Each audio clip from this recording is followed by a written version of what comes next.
everyone, I'm Calluna, and welcome back to another episode of Screenshots. It's been a little while since the last episode. Kinda happens during Game of Thrones season. But anyways, I'm back and here to talk about something really near and dear to my heart. Digimon. As anyone who has known me for a long time can definitely tell you, I love Digimon, and it's really come back into the limelight again with the release of Digimon Tri. I've played a number of the various Digimon games that have come out throughout the years, but only a few of them have ever really been enjoyable for me. Back in 2014, I was really excited to see another new Digimon game with Digimon All-Star Rumble, but for me it was a huge disappointment, mostly because it sucked. So imagine my excitement when I heard about a cyberpunk detective RPG in the Digimon universe getting localized. If you've ever had that feeling that someone was making a game just for you, then you'll know how I felt, and this game did not disappoint. So let's dive into Digimon Story Cyber Sleuth. Digimon, digital monsters, Digimon are the champions. Digimon, digital monsters, Digimon are the champions. Change into digital champions to save the digital world. Our story starts in a very Summer Warsy looking digital world where our protagonist is hanging out with their friends in a chat room. Like in a lot of stories taking place in a cyberpunk universe, the internet is shown as an actual space where people's avatars walk around and talk to each other. Through their conversation, we learn that Digimon are thought of as programs used by hackers to commit cyber crimes. The whole group meet a hacker named Mr. Navit, who tells them they should follow him to some dark, shady part of the internet or else he'll hack their accounts.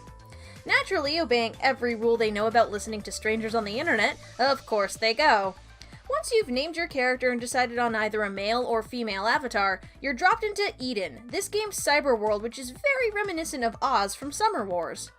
You're going to get that a lot in this game, but if you're familiar with Mamoru Hosoda's history with the Digimon franchise, then this really shouldn't surprise you.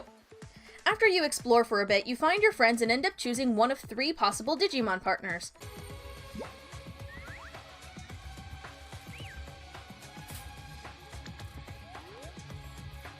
Suddenly, a huge monster appears, consuming everything in its path.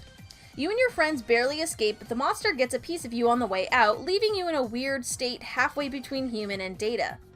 After you black out, you wake up in the middle of the street and are picked up by a very unconventional detective in her sweet Pipmobile.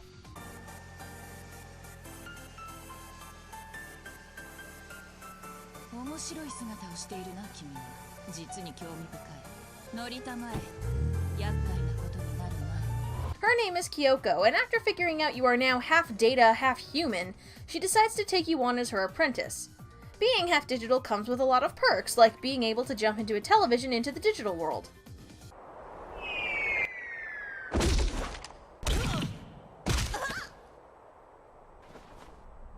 Ow! I landed right on my wallet. Man, where the heck are we? No, not that one. Well, you do get to save a lot of money by not needing food, but there is that whole thing about your body being stuck in a coma.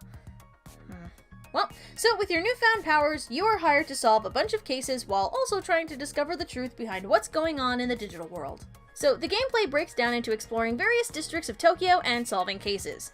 The cases fall into a handful of different categories: main storyline, side stories, and repeatable requests. Generally, the process of solving a case involves talking to someone in the city and learning about their problems, then venturing into the digital world to find someone, fight a Digimon, or both. You'll often find yourself diving into air conditioners or other random appliances because Digimon are affecting them and making them go all out of whack. The repeatable requests do get a bit silly, like when a random Digimon is asking you to search for an item they've lost, only to have it literally be right on the floor behind them. Alright, I'm on it.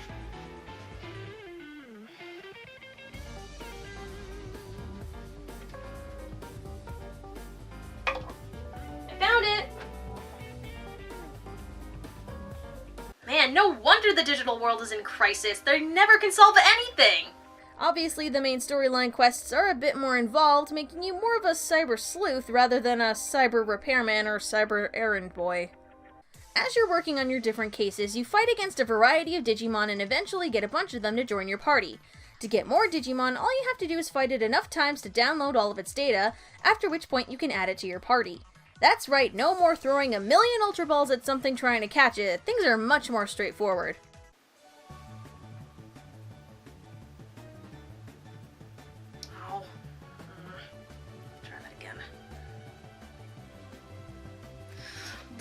running out of Pokeballs! The game has a pretty elaborate type system for your Digimon, where each Digimon has both a category and an element assigned to it. Each of these things has its own strengths and weaknesses, like the types in Pokemon, so keeping track of all of these interactions is pretty important to making a good team. The three categories, Data, Vaccine, and Virus, have a rock, paper, scissors triangle with each other, and then there's a whole bunch of different elements that your Digimon can have which add another layer of strengths and weaknesses to consider. Much like in the Pokemon games, if you keep a variety of Digimon around and use the ones that are strong against whatever you're fighting, you'll do well. Be stubborn and fill your party with Wizardmons and maybe it'll be a little harder, but hey, you'll have 10 Wizardmons. The general flow of the game is basically what you'd expect. Your party, with 3 Digimon at once, gets into turn-based RPG battles with enemies, gains XP, and levels up to learn new abilities. Things get a bit more interesting and complicated when you get to Digivolving.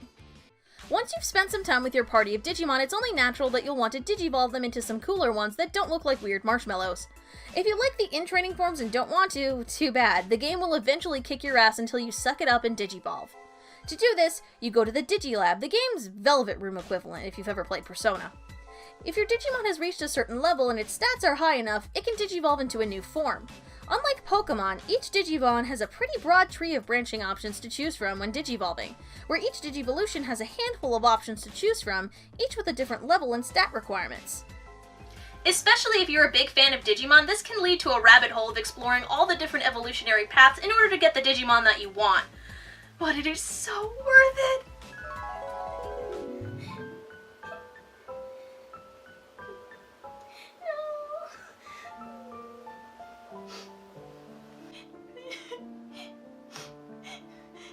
Someday, I'll have my own Wizardmon, and he won't die!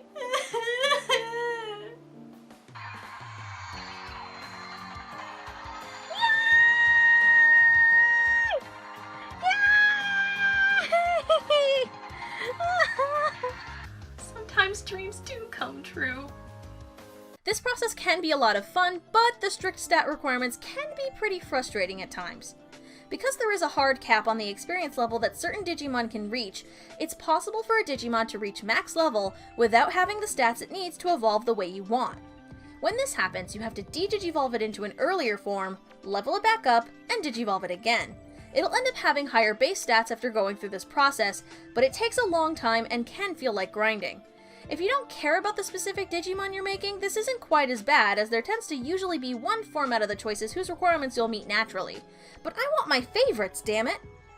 The game also works in other types of Digivolutions, like DNA Digivolving and Armor Digivolving, but those are a bit more rare.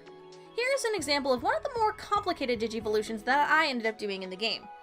So, Mastamon is a Mega-level DNA Digivolution. In order to get her, you need to combine an Anduomon and a Lady Devimon. First, to get an Anduomon, you start with a Niaromon, level it up, and Digivolve it to Salamon. To level it up for the next stage, you de-Digivolve back to Niaromon, level it up again, and Digivolve again to Salamon.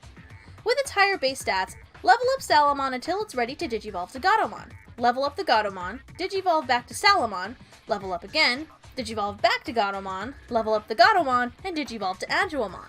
Level up the Anduomon, de-Digivolve back to Gatomon, level up again, Digivolve to Anduomon, and level up the stats needed for Mastamon. Now, with an entirely separate Niaromon, follow the Digivolution process we just did, except Digivolve the Salamon to Black Gatomon. Now we follow the pattern again. Level up Black Gatomon, de-Digivolve to Salamon, level up, Digivolve back to Black Gatomon, level up, and Digivolve to Lady Devimon. Level up, de-Digivolve to Black Gatomon, level up, Digivolve back to Lady Devimon, and level up the stats needed for Mastamon.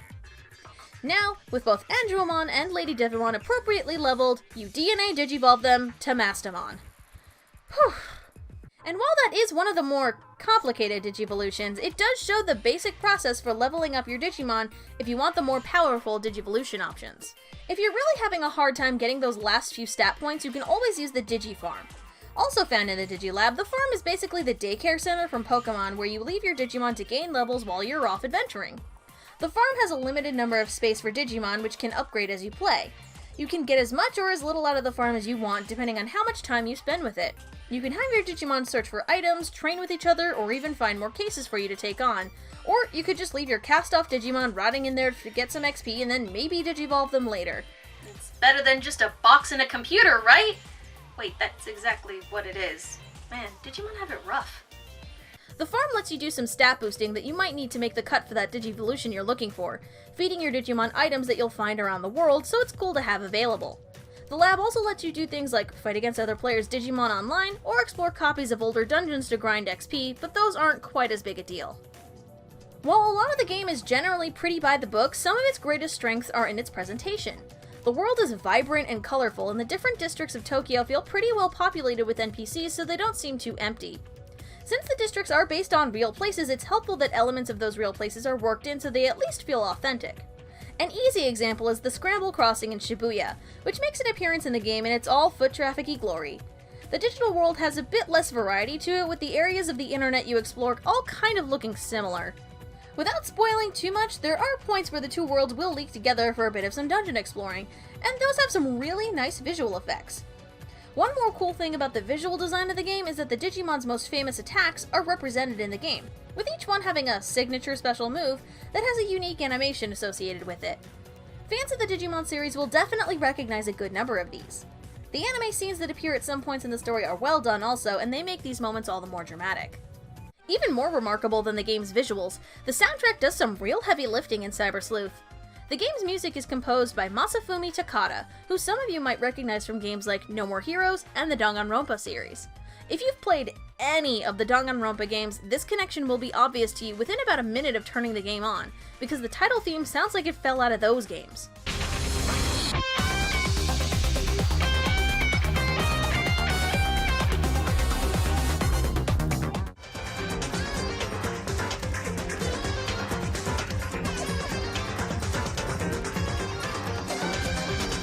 Not that I mind, the Danganronpa music is great, and this stuff is too. The game's music is really catchy and upbeat, and it has energy to match the bright and colorful visual style. It definitely helped to take the edge off some of my longer grinding sessions to have that music I liked playing in the background. The different themes fit the places and scenes well, and overall it's just generally very well done. As far as other audio in the game goes, the voiceover is all in Japanese, and the performances sound more or less what you'd expect if you've watched subtitled anime. Some of the characters have pretty grating voices, but it's the characters that are supposed to be annoying, so it makes sense. Although the voices are in Japanese, all of their subtitles are done in English, as well as changing all of the names of the Digimon to match their English counterparts. For example, Omnimon is spoken as Omegamon. However, unless you're a big fan of Digimon or just happen to be following along with the audio very closely, it's not really that noticeable and isn't really that big a deal in the end. There are a couple of times where the game's personality gets away from it a little bit, which can get a little annoying. While some of the central characters are likable and interesting, others range from boring and predictable to total pains in the ass. Digimon has some pretty well-established character tropes that turn up a lot over the different seasons, and Cyber Sleuth isn't immune to them either. Like the protagonist wearing goggles.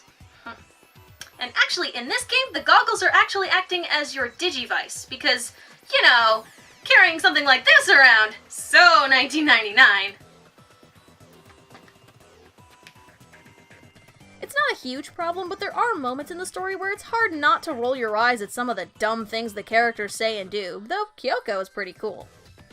The game also features a text messaging system called the Digiline, which at first seems like a cool way for the game to give little tidbits of character information as you go. Unfortunately, it doesn't ever really do this, but instead has your friends asking you pointless questions about where they should go for lunch, and your party member Digimon sending you hundreds of random trivia questions about Digimon that you get absolutely no benefit for answering. It's like having your friends spam your phone with messages constantly, only you can't turn the notifications off. It's a minor annoyance in the grand scheme of things and can largely be ignored, but sometimes you have to find some message for a storyline advancement, and there's a lot of bullshit to have to sift through to find it. Most of the RPG elements in this game are pretty traditional and straightforward, but they all come together well and are packaged with good visuals and music. Plus, it's Digimon, and after years of pretty crappy Digimon games, this feels like a breath of fresh air. All I've ever really wanted from a Digimon game was an RPG with a party of Digimon where I can go fight other Digimon.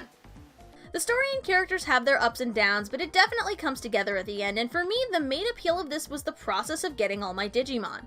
I played the game for 70 hours while a friend of mine only played for 50. We both finished it, but the main difference was I was extremely stubborn in which Digimon I wanted in my party. If you're a super fan like me and willing to put in the time, you can have a party of all your favorite Digimon. Even if you're not a huge fan of the anime, there's still a pretty solid Japanese RPG here, and you can still get caught up in customizing a team for yourself even if you have no idea who any of them are. The game is available on both PS4 and Vita, and I've tried them out on both, and they're both perfectly good, so you don't have to worry about picking the right platform. Just pick the one that works better for you. A couple of notes to be aware of. The Vita version is download only, and while you can move your save file between the two versions, you have to buy them separately. Hello? Oh, hey, Gabumon! What? Again? Okay, I'm coming. Alright, I'll be there. Bye. Alright, looks like the digital world's in trouble again. It's been, what, 5 minutes? 2016 is shaping up to be a pretty good year for JRPGs. You definitely don't want to miss out on this one, especially if you're a big fan of Digimon.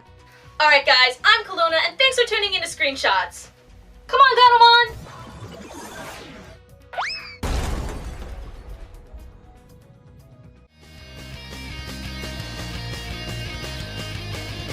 Things are starting to accelerate into something never stopping, always trouble bubbling now. I think I'm getting dizzy, too much spinning page, my brain's a planet thickening. It's getting too insane. I'm trying to maintain. Whoa, whoa, whoa, whoa, whoa, whoa, whoa.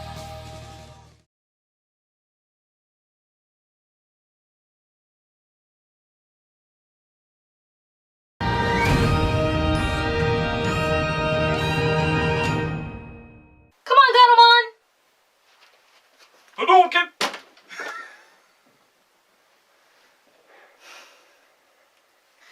Gary! Don't make her audio editing job harder, please.